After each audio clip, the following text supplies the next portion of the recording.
인생의 3분의 1을 잠으로 소비하지만 수면의 정체에 대해서 제대로 아는 사람은 없다. 우리는 잠이 습관이며 일종의 휴식 상태로 그 시간 동안 자연히 너덜거리는 옷자락을 손질하듯 건강을 돌봐준다는 사실을 알고 있다. 하지만 각 개인의 정작 적정 수면 시간이 얼마인지는 모른다. 잠을 꼭 자야만 하는 것인지에 대해서도 모르고 있다. 믿기 어려운 말인가? 제1차 세계대전에 참전한 헝가리 병사 폴커는 전두엽에 총상을 입었다. 그런데 상처가 아문 뒤에도 잠을 전혀 잘 수 없었다.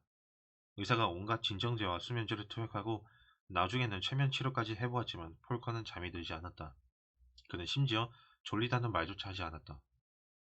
의사들은 폴컨이 오래 살지 못할 것이라고 했다. 하지만 그들의 예상은 빗나갔다. 폴컨이 직업을 갖고 일하면서 그 뒤로도 한참 동안 건강하게 살았던 것이다. 그는 누워서 눈을 감고 휴식을 취하기는 했지만 잠이라고는 전혀 자지 않았다. 그의 사례는 잠에 대한 우리의 믿음이 과연 올바른지 의문을 제기하는 의학적 불가사의로 남아있다. 이 사람마다 필요한 수면 시간은 다르다.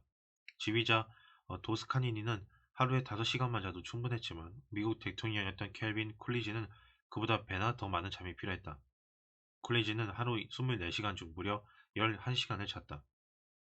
이 토스카니니가 대략 인생의 5분의 1을 잠으로 보냈다면 쿨리지는 절반을 잠으로 보낸 셈이다. 사실 불면증보다는 불면증에 대한 걱정이 건강에 훨씬 해롭다. 예를 들어 뉴저지주 리지필드 파크 오퍼백과 173번지에 사는 아이라 샌드너는 만성적인 불면증으로 자살 충동까지 느꼈던 사람이다. 그는 이렇게 말했다. 저는 제가 미쳐간다고 생각했어요. 원래는 잠을 잘 잤어요. 저는 알림음이 울릴 때까지 잠에서 깨지 않았고 아침마다 지각을 밥 먹듯이 했습니다. 당시 저는 걱정을 많이 했습니다. 상사가 제 시간에 오라고 경고하기도 했어요. 계속 이렇게 늦잠을 자다가는 일자리를 잃을 뻔했지요. 친구들에게 고민을 털어놓았더니 한 명이 잠들기 전 알림음에 신경을 집중해보라고 하더군요. 그때부터 불면증이 시작되었습니다. 째깍째깍 울리는 그 망할 알람시계 소리가 원인이었습니다. 밤새 잠들지 못하고 뒤척거렸습니다. 아침이 되면 간밤에 병이 들지는 않았을까 염려할 정도였습니다. 피로와 걱정 때문에 실제로 병이 날 것 같았어요. 이렇게 8주가 흘러갔습니다. 제 고통은 말로 표현할 수 없었습니다. 미칠 지경이었죠. 때로는 몇 시간이고 바닥을 왔다 갔다 하면서 이 창밖으로 뛰어내려 모든 것을 끝내고 싶다는 생각도 들었습니다. 결국 제가 잘 아는 의사를 찾아갔습니다. 그가 말했습니다. 아이라, 나는 자네를 도와줄 수 없네. 아무도 도와줄 수 없어. 자네가 자초한 일이기 때문이야. 밤에는 잠자리에 들게나 잠이 안 오면 그냥 다 잊어버려. 이렇게 말해봐. 잠이 오지 않아도 신경 쓰지 않겠다. 아침까지 못 자도 아무런 상관이 없다. 그런 다음 눈을 감고 말해봐. 걱정 없이 가만히 누워있기만 해도 어쨌든 쉬는 거니까. 저는 그렇게 했습니다. 그렇게 2주가 지나니까 까무룩 잠이 들더군요. 한 달도 되지 않아서 저는 다시 8시간씩 잘 수 있었고 예민해졌던 신경도 정상으로 돌아왔습니다. 아이라 샌드너를 죽음으로 몰고 갔던 것은 불면증이 아니었다.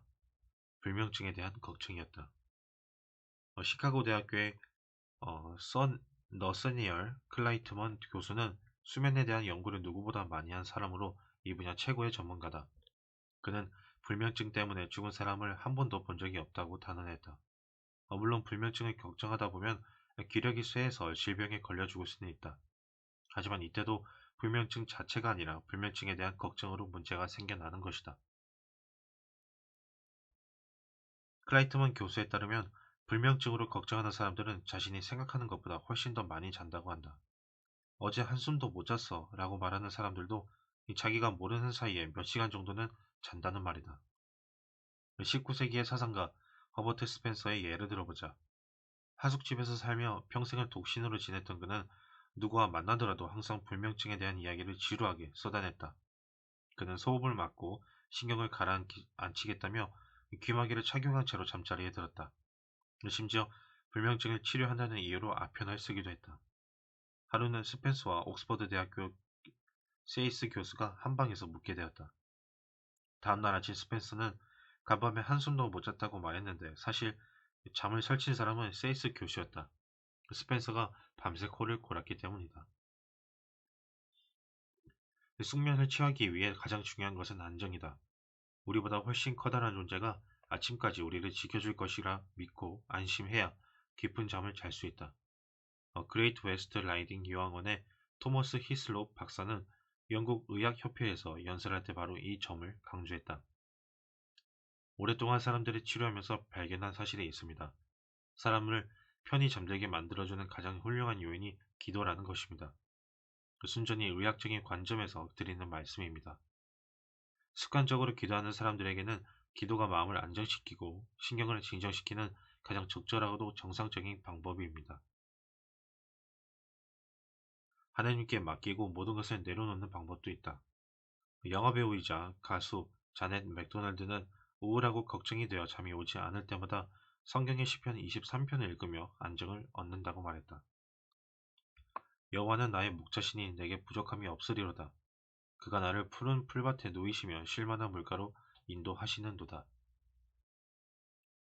만약 당신이 종교를 갖지 않아 쉽게 안정을 얻을 수 없다면 육체라는 수단을 통해 긴장을 푸는 방법을 배워야 한다. 신경성 긴장으로부터의 행박을 쓴 데이비드 헤럴드 핑크 박사는 자기 몸에 말을 거는 것이 가장 좋은 방법이라고 말한다.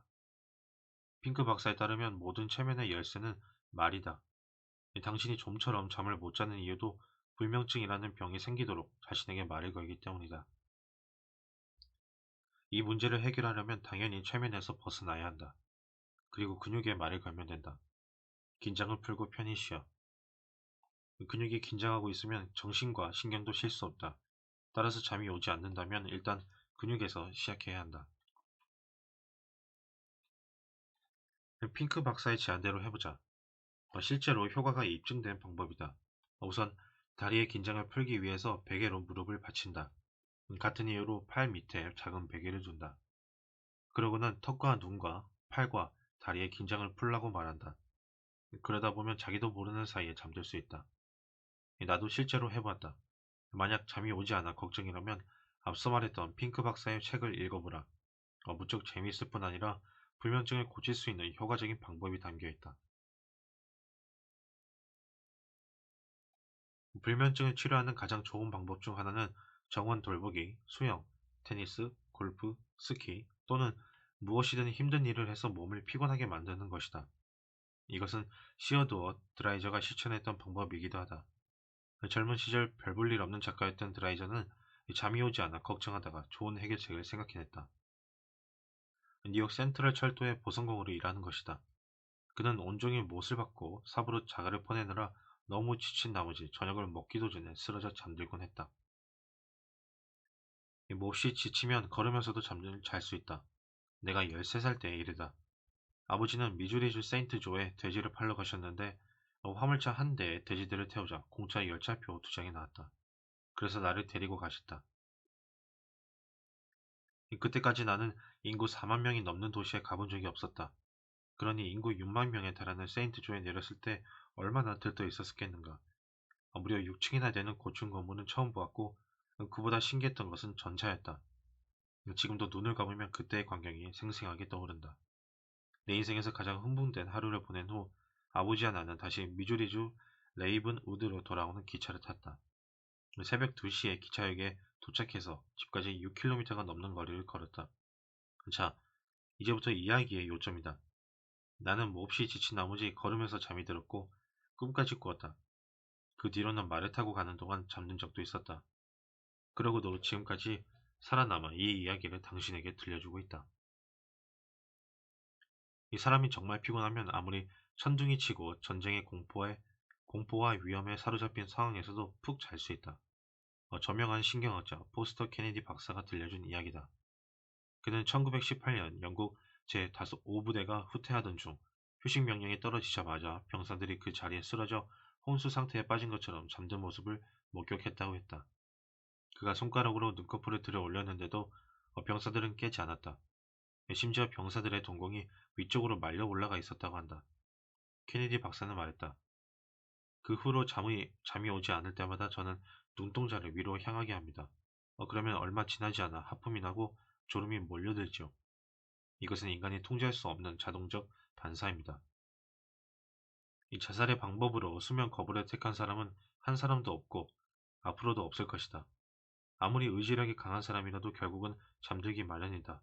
물이나 음식 없이 버틸 수 있는 시간보다 이 잠을 자지 않고 버틸 수 있는 시간이 훨씬 짧다.